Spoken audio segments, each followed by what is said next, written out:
fight was hard, like whatever it may be, like that'll dictate how much rest you need. But if I like had a super clean camp and I went and knocked the guy out in the first round and I came on there unscathed, boom, take a week off, get back in there. I heard you tell my dad something in my family. He was watching the fights with me at my house. It was a phenomenal time. And you made this point and you said you would have maybe fought more fights if you knew this future of your career or where you're at. And I don't want to misspeak, but it really made me think about something, not just business, but it made me think about the way fighters look at the sport nowadays. And can you kind of explain what you were trying to get at? Yeah, I mean, looking back on it now, I wish I would have taken more fights more often because I was always in shape and I was always gunning to go. But when you are trying to climb the ladder and you're shooting for the belt, you're like, you want to make sure you're so ready, right? And I kind of get OCD about it. I get OCD about like how ready I'm going to be. I want every T crossed, every I dotted with my training camp, my abilities, my diet, my recovery. Like I was always too much of a perfectionist before every fight to where just be in shape and go and like take more fights more often. I feel like I wish I would have done that rather than having a 10-week camp every time, you know?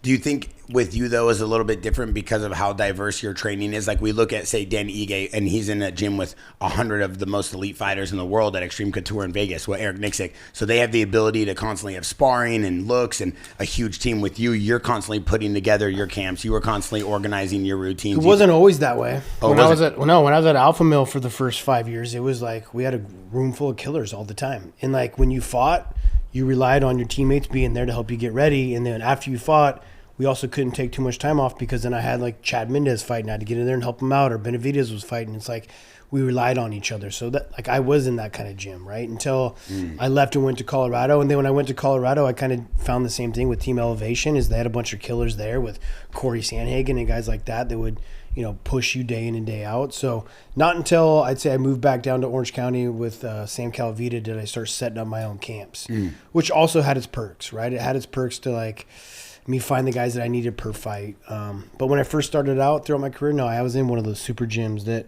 you're always sparring and always getting ready. Did you guys spar hard like all the time? Way too much.